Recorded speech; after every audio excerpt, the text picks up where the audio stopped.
Sir आजकल ना बहुत लोग परेशान हैं। और आजकल परेशान होने की एक ही वजह है, वो है पैसा। पैसा नहीं है, ठीक है। और अगर किसी को पैसा प्राप्त करना है तो लोन लेना पड़ता है, कर्जा लेना पड़ता है। बहुत सारे कर्जे में डूबे हुए लोग हैं, करोड़ों का है, लाखों का है। कैसे निकला जाए, क्या उपाय है? देखो, जीवन है तो समस्या है सर।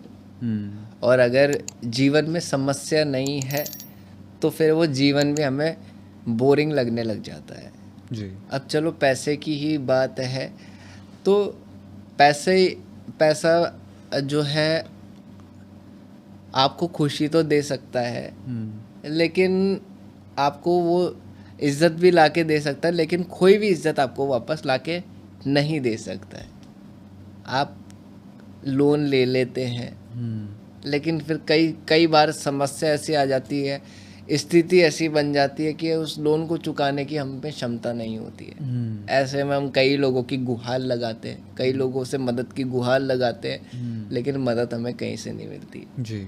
लेकिन एक बात प्रमाणित है कि ईश्वर के अलावा हमारा कोई नहीं है, कोई नहीं है। माँ बाप चले जाएंगे एक समय पे, वो भी चले जाएंगे, सारे रिश्तेदार छोड़ देंगे, सब अपने अपने धाम चले जाएंगे, लेकिन ईश्वर के अलावा आपकी कोई सहायता नहीं कर सकता है। तो अगर आपने लोन के बारे में पूछा है कि कर्ज में डूब जाते हैं लोग, ले लेते हैं लेकिन चुकाने की क्षमता नहीं रख पाते किसी स्थिति में, तो ऐसे में उन्हें हनुमान साठिका का पाठ करना चाहिए। हनुमान साठिका? सर ये थोड़ा यूनिक बोला आपने, इसको समझाओ।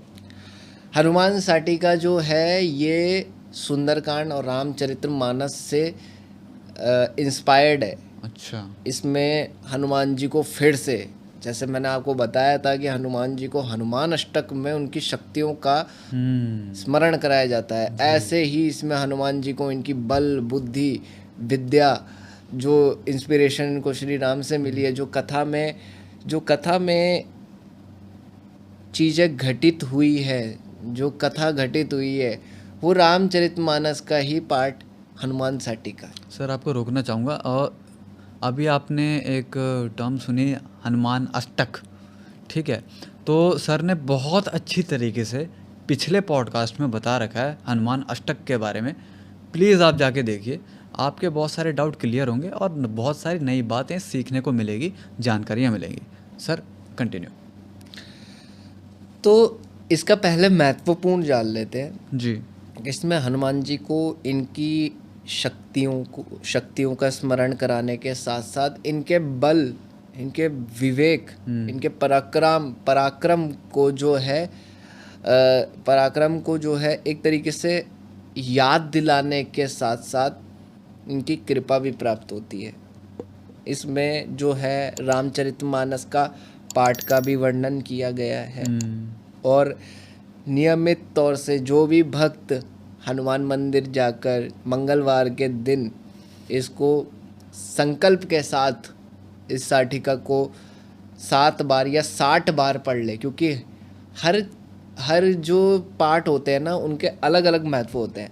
अब हनुमान चालीसा को हनुमान चालीसा क्यों कहा गया है? क्योंकि उसमें हनुमान चालीसा में 40 चौपाइयाँ हैं, हनुमान अष्टक में 8 चौपाइयाँ हैं, और इससे भी सबसे सर्वश्रेष्ठ पाठ जिसको कहा गया है, जिसमें हनुमान जी को उनकी सारी चीज़ों का, मतलब एक तरीके से कहते हैं ना, हम किसी को चीयर करते हैं, वैसे आप हनुमान जी को वो सारी चीज़ें ना याद दिला रहे हो, और इससे क्या होता है, हनुमान जी के रोंगटे खड़े हो जाते हैं। वो अपने उस रूप में भी आ जाते हैं, पराक्रम रूप में आ जाते हैं, कि कहते हैं ना, कवन सो काज कठिन जग माही, जो नहीं होई तात तुम पाई। प्रभु, ऐसा कोई कार्य नहीं है जो आप अपने दासों के लिए, आपने प्रभु श्री राम के काज सवारे हैं, आपने भक्तों के भी काज, ऐसा कोई काज नहीं है जो आप सवार ही नहीं सकते हो, ऐसा कोई कार्य ही नहीं है जो आप सवार नहीं सकते हो। तो ये सबसे मूल मंत्र है। कहीं आप अगर आप फंस जाओ तो इस मूल मंत्र को आप 11 बार भी, 21 बार, 41 बार भी करोगे ना पूरे दिन में, जो भी आपने बोला है, कवन सो काज कठिन जग माही, जो नहीं हुए तात तुम पाई, ये चौपाई का एक हिस्सा है। रामचरितमानस में इसका वर्णन किया गया है। और अगर मैं बात करूँ सुंदरकांड की, उसमें इसका वर्णन किया गया है। अच्छा, ये जो साठिका है, साठिका, हाँ, तो इसमें मंत्र हैं या क्या है? साठिका में चौपाइयाँ हैं। चौपाई? जो रामचरितमानस में, जो सुंदरकांड में चौपाइयाँ हैं, वही चौपाइयाँ, कुछ चौपाइयाँ इसमें भी है। छांट छांट के ले गई हैं, जो बहुत महत्वपूर्ण है, या बोल सकते हैं? बहुत महत्वपूर्ण है ये। हाँ। इसमें आप ये मानिए कि इसमें आप एक तरीके से इस पार्ट को करना और रामचरितमानस के पार्ट को करना या सुंदरकांड के पार्ट को करना बराबर है। दोनों का फल मिलेगा। एक सम्मान, हाँ, दोनों को फल मिलेगा, एक सम्मान है। और कर्जों से मुक्ति मिलती है। अच्छा। इसको अगर नियमित रूप से आप करो हर मंगलवार को, क्योंकि ये 60 चौपाइयों वाली साठिका है। इसका नाम ही साठिका है, हनुमान साठिका कहा गया है क्योंकि इसमें 60 चौपाइयाँ हैं। हाँ। और आप इसको इसका पाठ अगर आप 60 बार करते हो, क्योंकि हनुमान चालीसा में कहा गया है कि जो 100 बार पाठ कर कोई, 100 बार पाठ कर कोई, छूटे बंदी महासुख होई। हनुमान चालीसा का भी पाठ आप कर सकते हो, क्यों नहीं कर सकते हो? क्योंकि उसमें कहा गया है सब सुख, उसमें कहा गया है मन क्रम वचन ध्यान जो लावे। जो भी मन क्रम वचन से जो भी आपकी उपासना करता है, जो भी आपकी पूजा करता है, उसको वो मन चाहा, उसको जो मन इच्छा, जो उसकी मनोकामना है, वो आप पूरी करते हो। उसमें आप मनोकामना के लिए आप हनुमान चालीसा का पाठ कर सकते हो। अपने संकट के निवारण के लिए आप संकट मोचन का पाठ कर सकते हैं।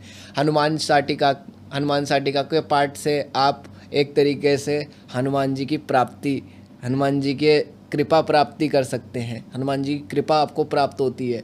दूसरा, आपका कोई भी बाल बांका नहीं कर सकता।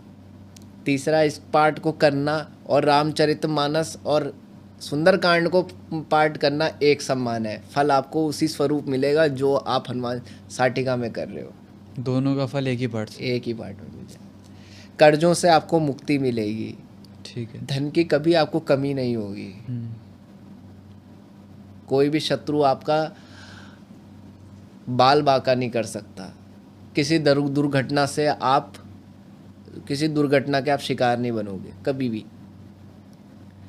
तो इतना सर्वश्रेष्ठ पाठ माना गया है इस पाठ को। अब इसकी पाठ के बारे में तो मैंने आपको बता दिया, इसके महत्वपूर्ण भी बता दिए जी। अब इस पाठ को करना कैसे है? आपको मंगलवार को संकल्प लेना है। एक जल उठा के, हाथ में जल लेकर, पहले आपको राम दरबार लगाना है। राम दरबार की छोटी फोटो, एक चौकी बनाई आपने, उसमें आपने लाल कपड़ा बिछाया है। सामने राम दरबार की फोटो या फिर राम दरबार की मूर्ति है, राम दरबार के फोटो के साथ हनुमान जी की मूर्ति रख दी।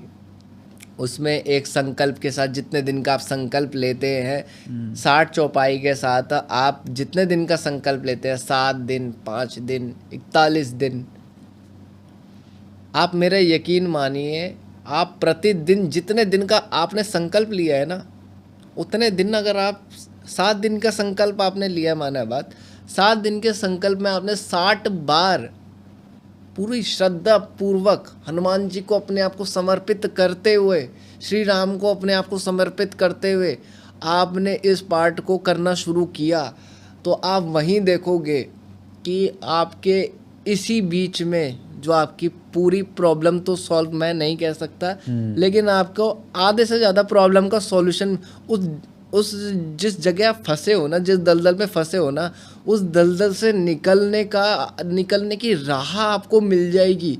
और जब आपको राह मिल जाएगी, तो जब आप इंसान को राह मिल जाती है तो वो मंजिल तक पहुंच ही जाता है। अब कोई फंसा हुआ है तो उसको निकालना है, तो उसको राह मिल जाए तो वो तो निकल जाएगा अपने आप। जब स्वयं ईश्वर ने हाथ ऐसे दिया है, बिल्कुल, जब आपको निकाल रहे हैं, राह दिखा दी आपको, तब तो आप खुद ब खुद पार हो ही जाओगे। और मेरा आप यकीन मानिए, पूरी श्रद्धा पूर्वक राम जी की कृपा आपको प्राप्त हो जाएगी। कर्ज से आप मुक्त, मेन आपका कर्ज का वो था, लेकिन कर्ज के साथ साथ आपको बहुत कृपा प्राप्त हो जाएगी।